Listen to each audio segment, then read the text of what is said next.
Do you have problems getting friction blisters from your shoes? If so, here's the fix. But first, let's learn what causes friction blisters. As you can see in this graphic, friction blisters form due to a separation of your top layer of skin, which is your epidermis layer. And due to this separation, a fluid-filled sac is created or formed, and that acts as a protective barrier while your skin heals. Now that we know what causes them, let's get into how we can prevent them. And it's just a simple method of preventing your shoes from sliding on your heels, top of your feet, your soles, your toes, because obviously, as we just learned, that's what causes the blisters. First step here is we need to wet down your shoes. So I'm gonna go through, I have some shoes here that I had, especially if they're brand new. This is good to do. When I played soccer growing up in the 80s, my coach has always said, wet your feet down and then let the shoe dry around your foot. And it basically creates like a perfect mold on your foot, especially if it's leather shoes. Kind of like a bespoke shoe where you put your foot in, it just locks in, prevents any type of friction or sliding of your foot. But of course, you still want to make sure your feet breathe.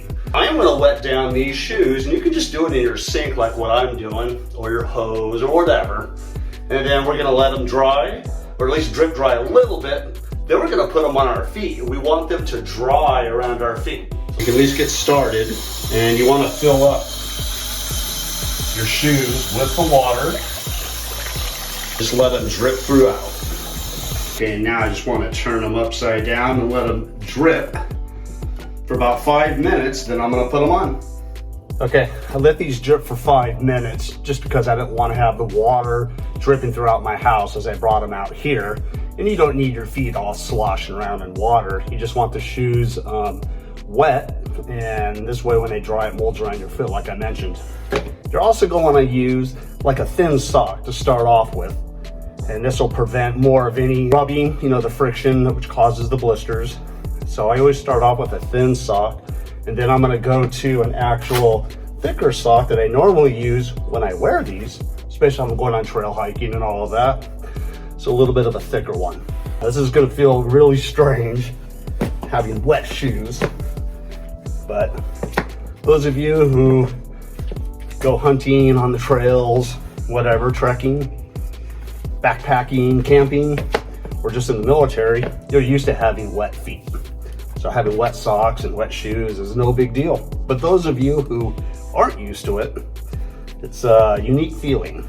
Make sure you tighten your shoelaces snug, because you want it to conform around your foot. So make sure it's nice and snug, not too tight. Your shoelaces may seem longer because they're wet, so you may have to, do a double bow. Okay, as you can see, little glint of wetness here.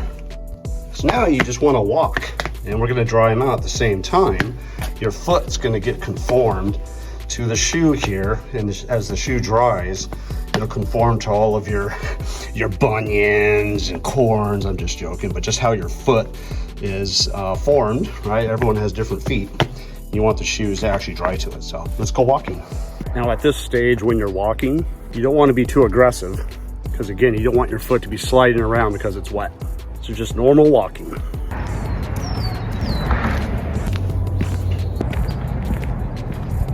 So again, you want to walk on like even ground, nice sidewalk.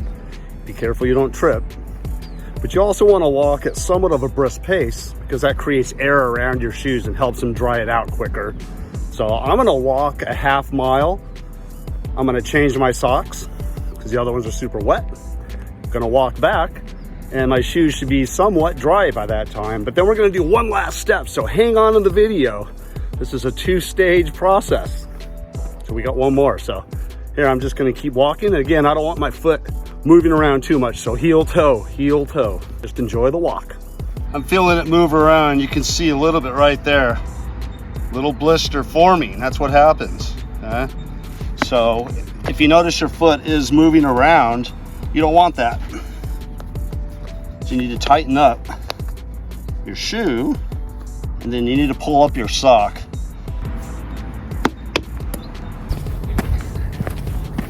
walked a half mile. It's time to change my socks. Totally wet. Another thicker sock helps soak up the moisture out of the shoe. Okay, let's finish that last half mile. And in the final segment, I'm gonna go ahead and change up my terrain. And I wanna mimic what I'm actually gonna be hiking with these shoes. So uneven terrain, uneven ground. So let's get to it. I can feel these already getting broken in, getting snug. That's nice. All right, walking up a trail, and I am going to be going up some of the embankments up and down. Put my foot and ankle in different positions that they normally would be with these shoes when I'm on a hike.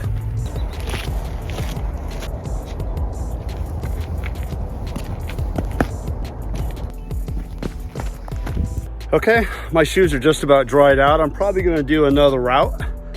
I suppose I could use a blow dryer, but you know, I'm just going to enjoy being outdoors and do another mile and totally dry out my shoes. So this helps them break it in, and most importantly, prevents friction blisters. I'm Scott from Scott's Top Tips. We'll see you on the next one.